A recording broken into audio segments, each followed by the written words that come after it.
সারাটা রাত না ঘুমিয়ে কাটালাম, এখন সকাল। মাঝে মাঝে কেন জানি না সারাটা রাত ঘুমাতে পারি না, শুধু আজে বাজে চিন্তা ভাবনা আসে মাথায়। মেইন সমস্যা হচ্ছে দিনের বেলা ঘুমালে রাতে আর আমার ঘুম আসে না, সারাটা রাত জেগে থাকতে হয়। সারা রাত ঘুমাইনি, ফজরের পরে এখন পর্যন্ত জাগা। আমার বেডরুমে মিষ্টি রোদ আসে, জানালা খুলে দিয়ে বসে আছি। আসলে বলে না অলস মস্তিষ্ক নাকি শয়তানের কারখানা। আসলে কাজকর্ম ছাড়া অযথা বসে থাকলে উল্টাপাল্টা চিন্তা মাথায় আসেই, শয়তান ভর করে। মানে কোনো কারণ ছাড়াই ডিপ্রেসড হয়ে যায়, কিভাবে কি হয় কিছুই বুঝি না। এরকমটা কি শুধু আমার সাথে হয় নাকি তোমাদের সাথেও হয়? আমি চেষ্টা করি সব সময় কোনো না কোনো কাজে বিজি থাকার, ছোট্ট ছোট্ট এই কাজগুলো করার। সকাল সকাল উঠে আজকে ভাবলাম বেডটা সুন্দর করে গুছাই। আমাদের উত্তরবঙ্গতে এখন প্রায় শীত পড়ে গেছে, সকালের দিকে খুবই মিষ্টি একটা ওয়েদার থাকে। আমার না মন খারাপ থাকলে, নিজে সাজুগুজু করলে, ঘর সাজালে, কাজকর্ম করলে মনটা ডাইভার্ট হয়ে যায়। মানে আস্তে আস্তে তখন ভালো লাগে, কেন মন খারাপ করেছিলাম সেইটাই ভুলে যাই। বসে বসে এখন বিছানাটা গোছাচ্ছি, এই সুন্দর বেগুনি রঙের বেডশিট বালিশের কভার দিয়ে। এখন যেহেতু প্রায় শীত পড়েই গেছে আমাদের এলাকায়, তাই আমি বেডশিট নিলে সাথে কমফোর্টার সহ নেই, মানে পুরো একটা কমফোর্টার সেট নিয়ে নেই। আর ম্যাক্সিমাম সময় আমি কমফোর্টার সেট নিই মায়ের দোয়া হোম টেক্সটাইল বিডি থেকে, তোমরা তো জানোই। আজকের কমফোর্টার সেটটাও আমি সেখান থেকেই নিছি, আর এই কালারটা না আমার ভীষণ পছন্দ। বেডটাকে সুন্দর করে সুন্দর রঙের এই বেডশিট দিয়ে সাজালাম, আর তারপরে ভাবলাম চলো নিজেকে নিজে কিছু গিফট করা যাক, মনটাকে খুশি করার জন্য। নিজেকে আজকে পৃথিবীর সবচেয়ে দামি গিফটটা দিব। পৃথিবীতে হয়তো এর থেকে দামি গিফট আর হয় না। তোমরা কি গেস করতে পারছো জিনিসটা কি?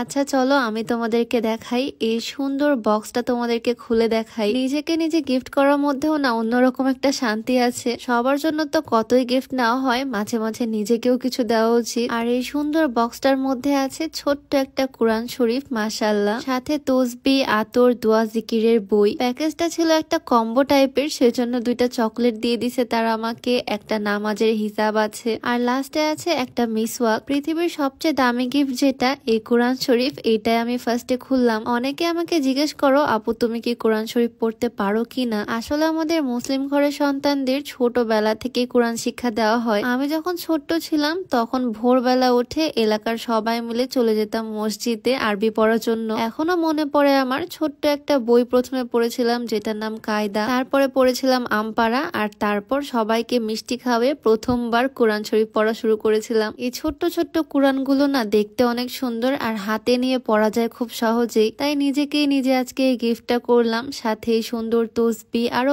অনেক কিছু আছে, এই নামাজের হিজাবটাও আছে সাথে। কতগুলো জিনিসের একটা বক্স, মানে একটা কম্বো প্যাকেজ। এই প্যাকেজটা আমি নিয়েছিলাম মুফতাহা মার্ট পেজ থেকে, তাদের পেজটা আমি ডেসক্রিপশনে মেনশন করে দিব, তোমরা চাইলে ভিজিট করে আসতে পারো। পৃথিবীর সবচেয়ে বেস্ট গিফট এইটা। তোমরা মা বাবাকে গিফট করো বা প্রিয় মানুষকে, তারা অনেক বেশি খুশি হবে, কারণ এর থেকে বেস্ট গিফট আর হয় না। নিজের জন্য বা কাউকে উপহার দেওয়ার জন্য বাজেটের মধ্যে বেস্ট একটা গিফট হচ্ছে এই প্যাকেজটা। মাশাআল্লাহ, এটা খুবই সুন্দর। গিফটটা দেখার পর এখন একটু শান্তি লাগতেছে। সারা রাত ঘুমাইনি, ভাবলাম এখন এই কমফোর্টারটা গায়ে দিয়ে একটু ঘুম দিব 2-1 ঘন্টা। তোমরাই বলো তো আমার বেডের লুকটা কেমন হয়েছে। কমফোর্টার সেটটা কিন্তু দারুণ হয়েছে তাই না? কালারটা একদম জোস। মায়ের দোয়া হোম টেক্সটাইল বিডি থেকে আমি এই কমফোর্টার সেটটা নিয়েছি, তাদের পেজটা আমি ডেসক্রিপশনে মেনশন করে দিব, চাইলে ভিজিট করে আসতে পারো। তাদের পেজ আরো অনেক সুন্দর সুন্দর কমফোর্টার সেট তোমরা পাবা, চাইলে দেখে আসতে পারো। তো আজকের ভিডিওটা আমি এখানেই শেষ করছি। সবাই ভালো থাকো, দেখা হয়ে যাবে নেক্সট ভিডিওতে। সবাইকে আল্লাহ হাফেজ।